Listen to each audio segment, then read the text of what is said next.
우리는 구약 성경에 사무엘 선지자, 최초의 선지자였던 사무엘 선지자의 태어남에 대해서 알고 있습니다.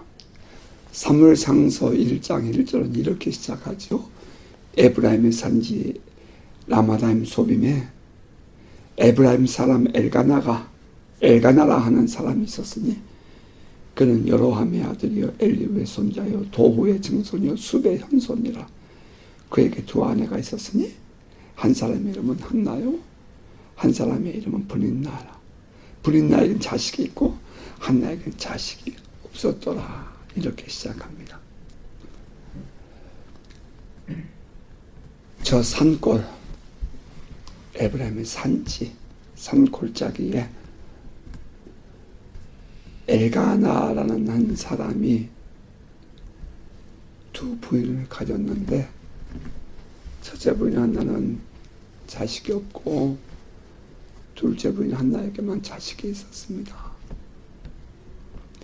매년 절기가 되면 가족들을 데리고 하나님께 제사를 드리러 올라간 엘가나는 각자의 지분대로 제사 후에 음식을 나누어 주는데 한나는 자식이 없는 그 외로움을 달래주기 위해 엘가나가 갑절에 그런 음식을 주면서 그를 위로합니다.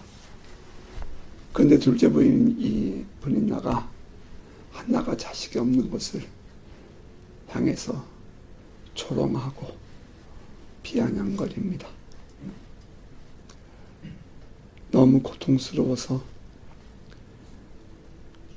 그 제사를 마친 이후에 집으로 돌아가기를 거절하고 이 한나가 하나님의 성전에서 온통한 마음으로 눈물을 흘리면서 통곡하면서 기도합니다. 하나님 내게 자식을 달라고. 한나는 자기 남편에게 당신이 내가 당하는 이 고통을 다 당해라 그러면서 화를 내고 분노하지만 하나님께서 성경은 말하기를 하나님께서 한나의 태를 열어주지 않았다 라고 표현하지요. 그렇게 하니 한나는 자식을 가질 수가 없었습니다. 하나님 당신이 나에게 자식을 주지 않아서 이렇게 고통스러우니 하나님 자식을 주세요 하면서 울면서 기도를 합니다. 멀리서 그 모습을 바라보던 엘리 제사장은 마치 이 한나가 술이 취해서 그러는 것처럼 자기 한탄하는 것인 줄 알고 포도주를 끊어라 그렇게 말하죠. 그랬더니 한나가 말합니다.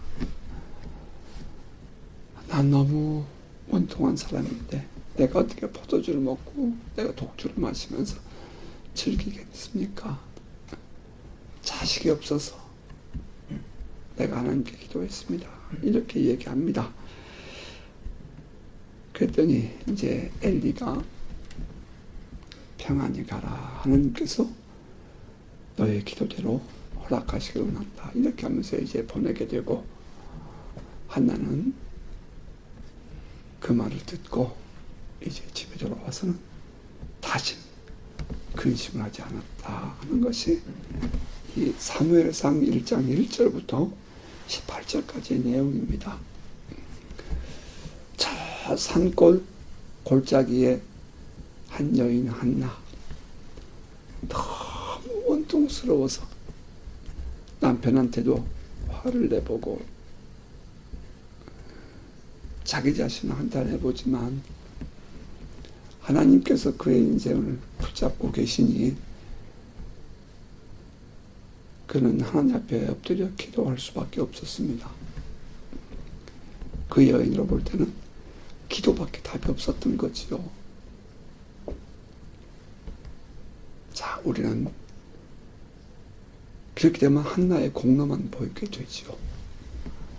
그러나 우리는 여기서 조금 더 하나님의 섭리를 묵상해 보기를 원합니다. 그 당시의 제사장은 엘리였습니다. 당시는 이 제사장 제도가 제사장이 세습을 했죠. 그의 아들들이 또 제사장을 하는 것입니다. 그런데 그 두 아들 홈리와 비느하스는 타락한 자들이었습니다. 성도들이 제사를 드리기 위해서 짐승을 잡아오면 하나님께 드리기 전에 사람을 보내서 소 속에 들어있는 그 살코기만 먼저 이렇게 쇠스랑으로 꽂아가지고 자기가 갖다 먹고 성전에서 수종들은 여종들을 범하면서 음탕한 행동을 하고 이 엘리와 비느하스는 홈리와 비느하스는 하나님 앞에서 타락한 자일 뿐 아니라 사람들에게도 참으로 부끄러운 사람들이었습니다. 하나님께서 보실 때 어떻게 그들에게 대를 이어서 이 백성을 맡길 수 있겠습니까? 영적으로 어두워진 사회. 가문은 말할 것도 없고, 이제 결국은 그 자식들이 그렇게 될 때에, 이제 마지막엔 그 엘리도 배가 터져 죽지요. 성경은 말하기를 홈리와 비느하스가 그렇게 죄를 범할 때에 엘리는 그들을 책망하지 않았다, 바르게 교육하지 않았다라고 이야기를 해요. 결국은 그 값이 이제 엘리와 그 가문에 돌아갑니다. 자, 그런데 어떻든 간에 그 어두워진 사회, 영적 세계, 무너져버린 이스라엘, 그 이스라엘을 향하신 하나님 아버지의 마음, 그 하나님의 계획은 새로운 시대, 새로운 세대를 여는 것이었습니다. 그 당시에 그 시대를, 엘리가 제사장을 하던 그 시대를 사사시대라 이렇게 얘기하는데, 백성들이 타락을 하고 하나님을 거부하고 우상을 숭배하고 자기 소견이 좋은 대로 마음대로 삽니다. 지멋대로 살아요, 백성들이. 그러면 하나님이 그들을 방치해버려요. 유기합니다. 그러면 이방 나라가 쳐들어와서 이 백성들이 고난을 당합니다. 그러면 또 하나님께 돌아와서 기도해요. 기도하면 하나님 응답하잖아요. 그럼 또 하나님이 그들을 또 사사를 보내가지고 그 백성들 가운데서 한 사람을 세워가지고 하나님이 백성들을 구원하십니다. 그럼 문제가 좀 또 해결돼요. 나라가 좀 더 평안해져요, 잠시. 그럼 다시 또 이 백성들이 타락합니다. 그러면 또 고난이 와요. 그럼 또 하나님께 매달려요. 그럼 또 하나님이 사사를 보내요. 그럼 다시 또 평안이 와요. 이제 이런 서클이 반복되는 거예요.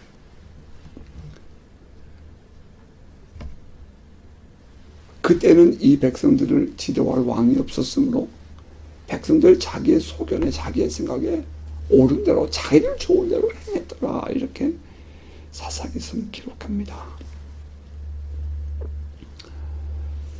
그 하나님 앞에서 이렇게 타락한 영적 지도자, 그리고 또 타락한 백성들, 그들을 이끌어가기 위해서 하나님은 그들 세대를 새롭게 열어갈 지도자를 세울 계획을 가지십니다.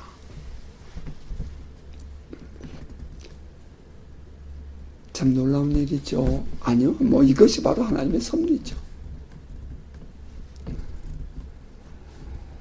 엘리와 그 제사장들 또 백성들은 어떻든 간에 그 길을 갑니다.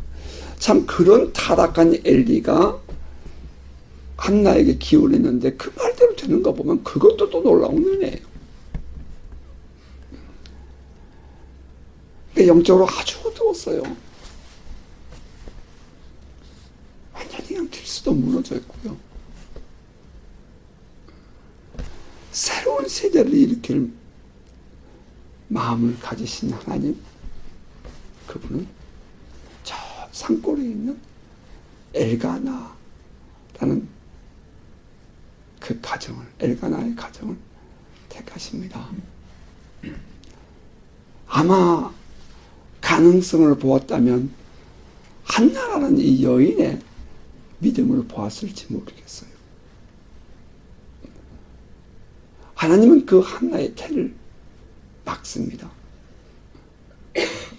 안 열어주시는 거예요.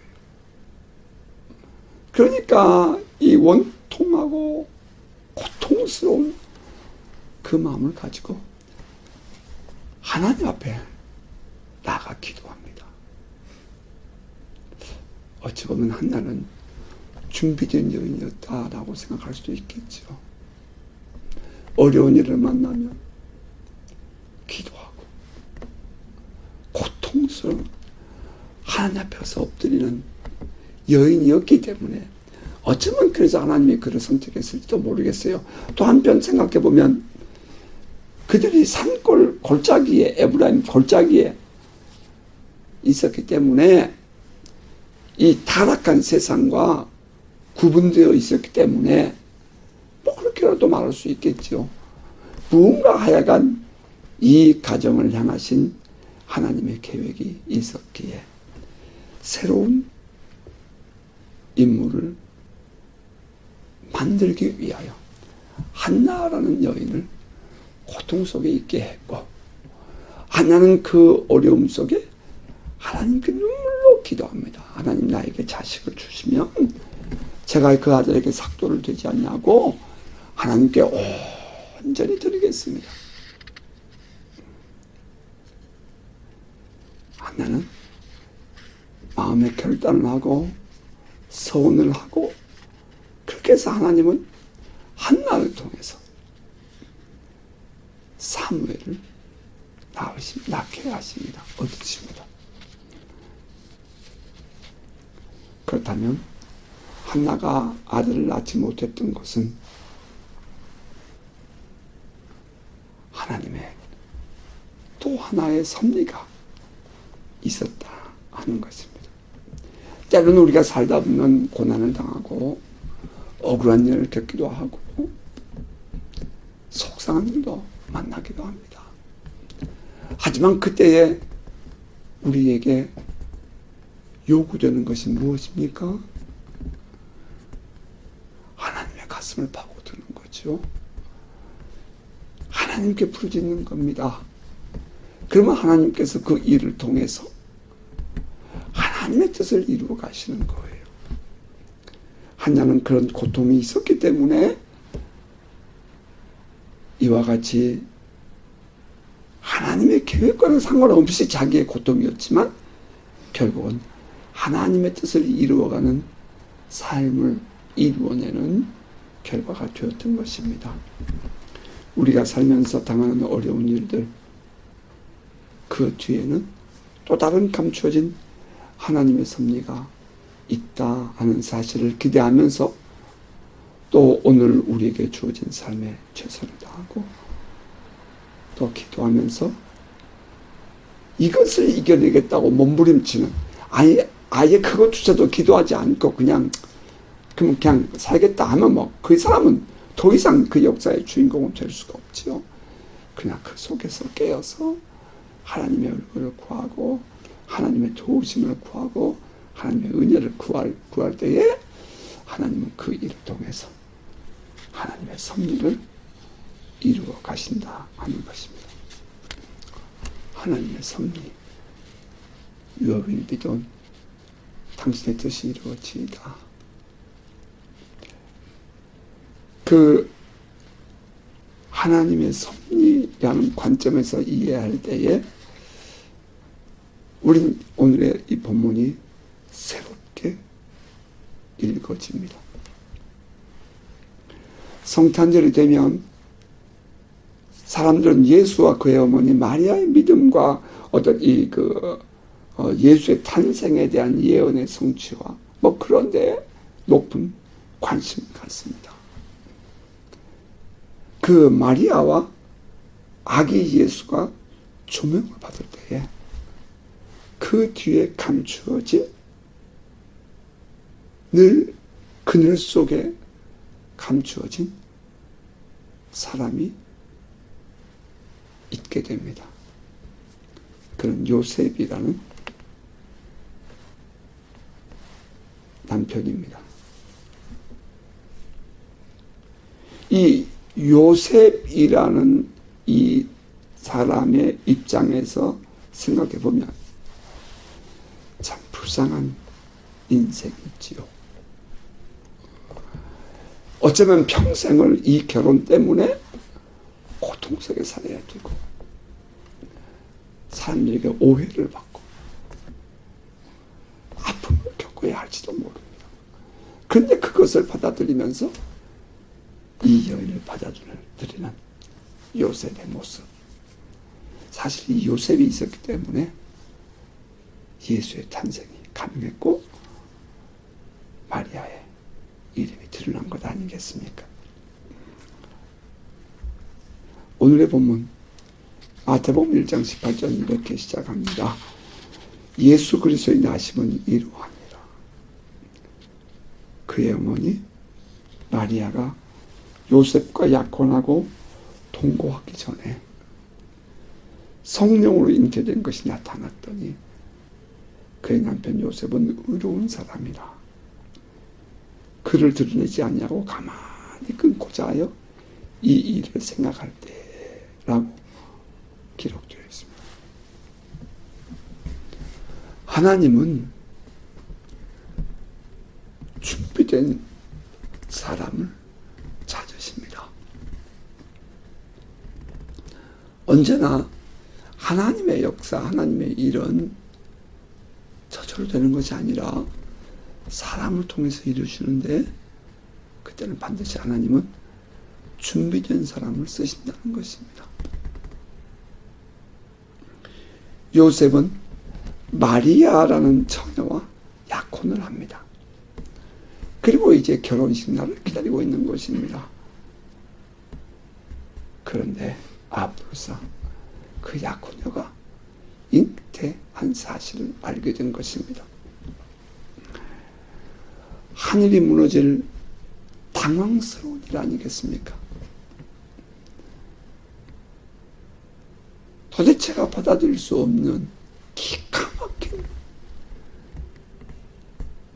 고통의 순간이었을 거예요. 과연 내가 이 여인을 맞아야 할 것인가 말 것인가.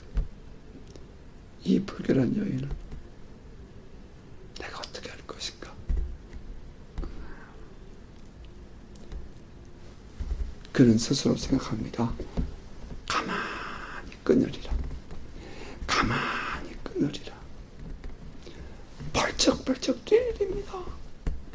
분노하고 비난하고 원망할 일입니다. 그런데 그는 가만히 끊고자 하여 라고 했습니다. 우리가 가지고 있는 성경을 보면 그가 이렇게 가만히 끊고자 한 이유가 마치 그는 의로운 사람이라 그래서 가만히 끊고자 했던 것처럼 오해될 가능성이 있습니다. 성경은 그렇게 기록되어 있어요. 그의 남편 요셉은 의로운 사람이라 그를 드러내지 아니하고 가만히 끊고자 하여 마치 그가 의로운 사람이라서 가만히 끊는 것처럼 그렇게 번역되어 있다는 것입니다. 의롭다 하는 그 단어는 디카이오스라는 단어인데요. 이 단어는 사람들에게 적용되는 단어가 아니라 하나님께서 우리를 의롭다 하시는 때 사용하는 단어예요. 하나님은 거룩하시고 하나님은 의로우신 분이죠. 그때 이 디카이오스라는 단어는 이것은 이 율법적으로 혹은 하나님 앞에서 아주 깨끗하고 의로운 공정한 그런 뜻입니다. 여기 이 디카이오스라는 이 의로운이라는 단어는 친절하거나 자비롭다는 뜻이 아닙니다. 요셉은 친절하고 자비로운 사람이라서 조용히 그것을 들리지 아니하고 그를 끊으려고 했다. 그런 뜻이 아니에요. 의로운 사람이라면 당연히 율법대로 행동했을 것입니다. 요셉은 의로운 사람이라 할 때 그가 이 의로운 사람이라 그 말 속에는 유대인들은 가늠한 여인 돌로 쳐 죽였습니다. 돌로 쳐 죽이라는 것이 율법입니다. 그가 의로운 사람이라 하는 그 단에서 멈춰버리면 이 요셉은 당연히 율법대로 마리아를 사람들 앞에 내어놓고 돌로 쳐 죽여야 합니다. 죽였을 것입니다. 그게 의로운 사람의 행동이었어요. 그런데 오늘을 보면 그 요셉은 의로운 사람이라 그리고 가이라는 단어가 하나 들어가요. 우리 성경에는 없는 단어예요. 그리고 혹은 그럼에도 불구하고 그런 뜻이 안에 들어있죠. 그럼에도 불구하고 그는 그것을 드러내지 아니하고 가만히 끊고자 했다 라는 말인 것입니다. 요셉은 의로운 사람입니다. 의로운 사람이었다. 그럼에도 불구하고 그는 그 마리아의 행동을 들춰내지 아니하고 가만히 끊고자 했다. 이런 뜻이에요.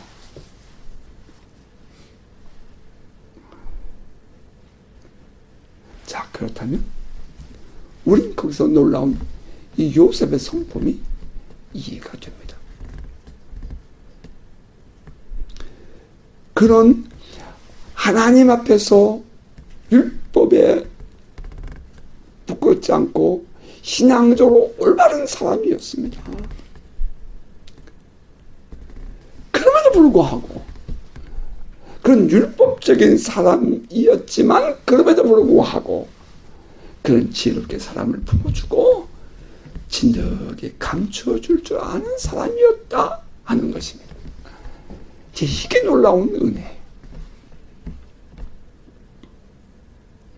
우리가 알다시피 그는 갈릴리 사람이었고요. 목수였어요. 그는 뭐 제사장이거나 뭐 율법학자도 아니에요. 서기관도 아니에요.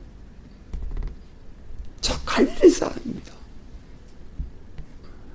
그 사람이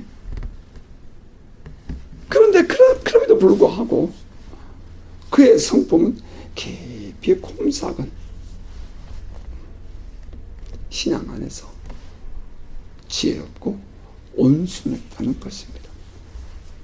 여기에 하나님의 감추어진 섭리가 보입니다. 하나님은 바로 이러한 사람 요셉을 찾으셨던 것입니다.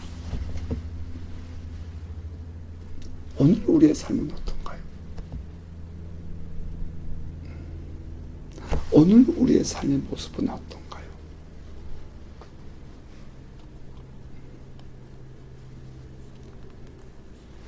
이제 두 번째로 이 요셉을 우리가 살펴보면 요셉은 다윗의 자손이었다는 것입니다.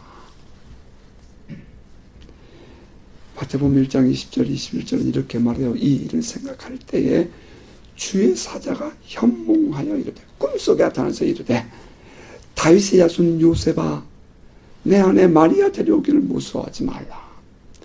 그에게 잉태된 자는 성령으로 된 것이라. 아들 낳으니 이름을 예수라 하라. 이는 그가 자기 백성을 그의 죄에서 구원할 자이심이라 하니라. 왜 굳이 주의 사자는 요셉의 이름을 부르면서 다윗의 자손 요셉아라고 불렀을까요? 마태복음의 저자 마태는 이 구절에서 왜 구태여 요셉의 이름 앞에 다윗의 자손이라는 별호 명칭을 수식어를 썼을까요? 이유는 하나님의 아들 그리스도는 다윗의 자손이어야 했기 때문입니다. 구약에 내려오는 그 전승에 의해서 다윗의 자손으로 오실 메시아를 그들은 기다리고 있었기 때문에 장차 마리아에 의해서 태어날 아들은 바로 다윗의 자손이었다 하는 것을 보여주고 변증해야 할 이유가 있었기 때문인 거죠. 마태의 입장에서는. 이 다윗의 자손으로 메시아가 오리라 하는 예언은 사무엘하서 7장 12절 이하 14절, 하나님께서 나단 선지자를 통해서 다윗 왕에게 주신 예언의 말씀이었는데요. 너의 씨로 말미암아 내가 나의 민족을 이루겠다. 내가 그의 아버지가 되고 그런 내 아들이 되리라. 그 말씀을 해석하는 랍비들은, 유대인들은 이것은 바로 메시아가 다윗의 자손으로 올 것을 예언한 것이다 라고 받아들였고요. 공히 모두가 다 인정하고 있었습니다. 따라서 이 요셉은 다윗의 자손이어야 했고 또 다윗의 자손이었다는 것입니다.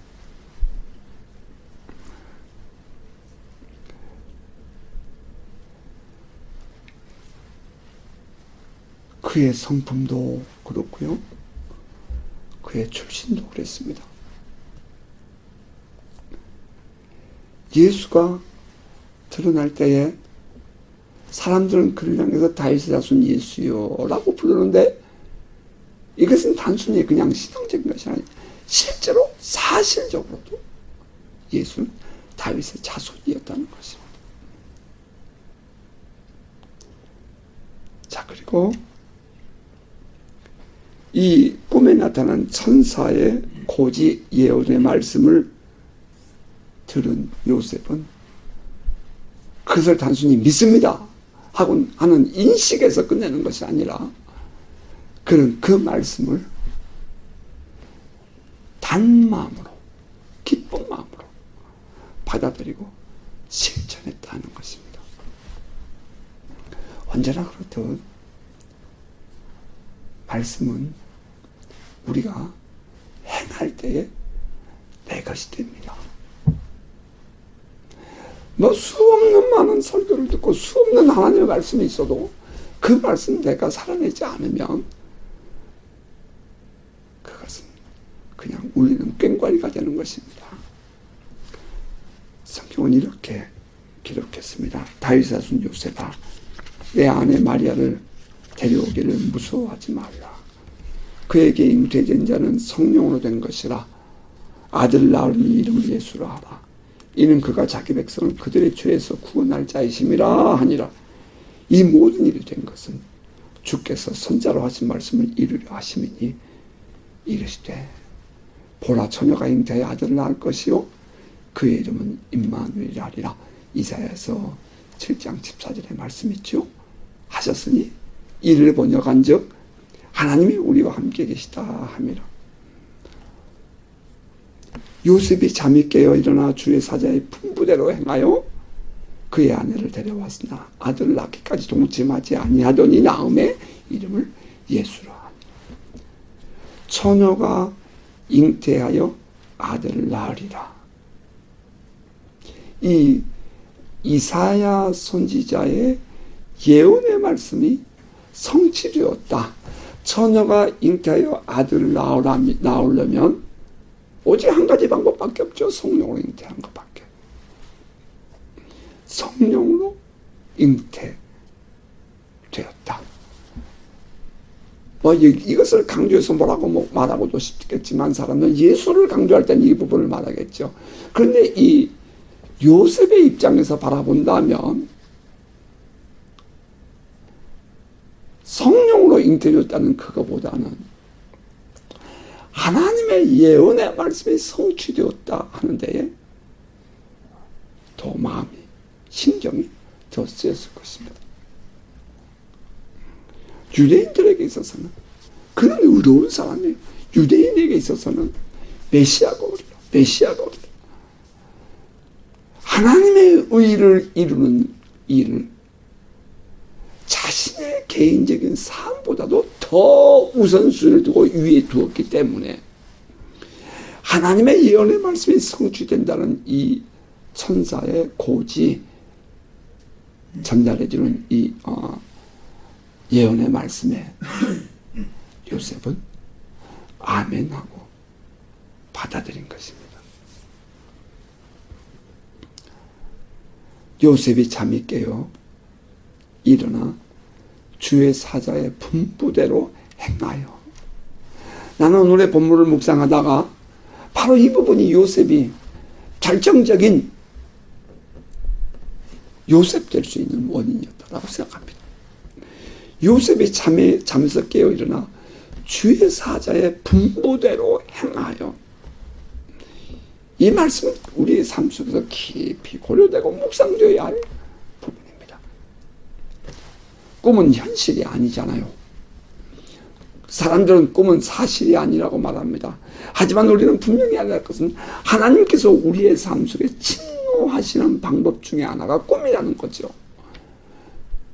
우리가 하나님을 만나는 그런 하나의 방법이 꿈이죠. 꿈. 하나님께서 우리의 인생에 개입하시고 우리에게 꿈을 통해서 당신의 뜻을 드러내시고 당신의 마음을 알게 하실 때가 있죠.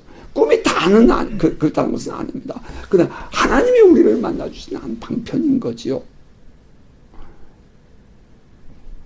요셉은 그 꿈을 꾸고 나서 이것을 하나님께서 자기에게 침노하여 들어오신 그리고 당신의 뜻을 계시하시는 방법으로 받아들였다는 거예요.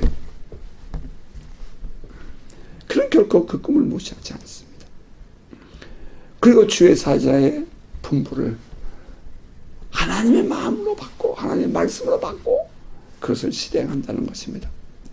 사실 그 주의 사자의 말을 들을 때에 그 내용을 보면 이것은 현실적이지 않아요. 당시의 사람들의 일반적인 오늘날의 사람들도 이건 비현실적인 이야기예요. 초자연적인 이야기입니다.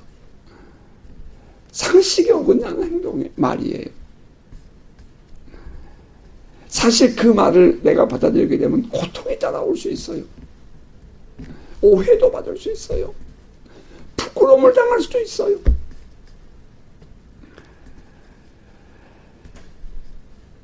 앞으로도 깊은 어려움에 빠질 수도 있는 거예요. 어쩌면 이 한 남자는 그 불결한 여인 때문에 평생을 가슴앓이라며 살아갈지 몰라요. 그 예언을 받아들인다면 말이죠. 자기의 상황에 그 현실적인 종교적인 모든 사회적인 분위기에 전혀 맞지 않는 그런 예언이었던 거예요. 무시할 수 있었죠. 그러나 요셉은 그 말씀을 받아들이고 말씀대로 살았습니다. 여기에서 우리는 우리의 신앙생활을 돌아보아야 할 이유를 발견하게 됩니다. 흔히 사람들은 자기 생각, 자기 주장, 자기 환경에 맞아야 하나님이 나를 도와준 것처럼 생각합니다. 세상 모든 사람들이 다 동의할 수 있는 그런 상식적인 신앙생활이어야 그 신앙이 올바른 신앙인 것처럼 그렇게 생각을 합니다. 사람들이 조금 싫은 소리 하면 하나님의 이와 같은 개입도 다 집어 던져버리고 부끄럽게 여기며 감추고 살고자 하는 것이 일반적인 세상 사람들의 모습 아닙니까? 이해가 되고 과학적인 사고에 맞아야 한다고 생각한다는 것입니다. 그러나 하나님의 개입과 하나님의 섭리, 하나님의 말씀은 전혀 생각지 못했던 그런 삶을 요구하고 그런 방법으로 침노하신다는 것입니다. 그때 그 말씀을 따를 것인가 아닌가 하는 것은 그 사람의 신앙적 결단에 따라서 달라질 것입니다.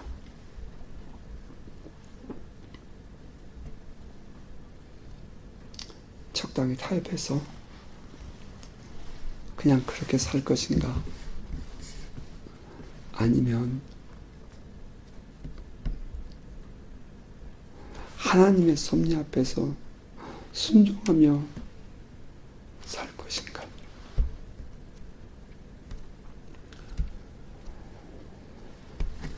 그런데 놀라운 것은 하나님의 말씀을 들었을 때에 그것을 따르는 사람과 그렇지 않은 사람의 결과는 확연하게 다르다는 것입니다.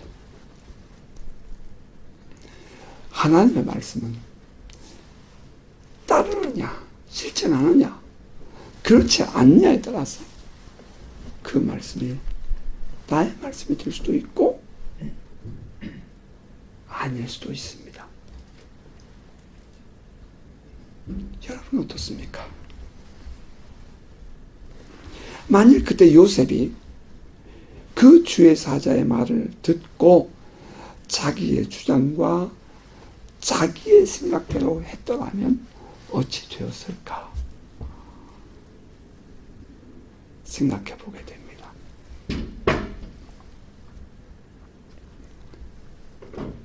하지만 우리가 여기서 분명히 깨닫는 것은 하나님의 뜻은 이루어지지만 요셉은 그 역사의 주인공은 될 수 없었을 것입니다. 오늘 우리 안에서 일하시는 하나님의 섭리와 하나님의 역사를 돌아봅니다.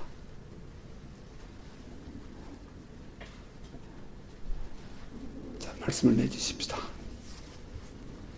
우리의 믿음 생활 다시 한번 돌아보십시다. 말씀을 삶 속에 실천하며 살 것인가?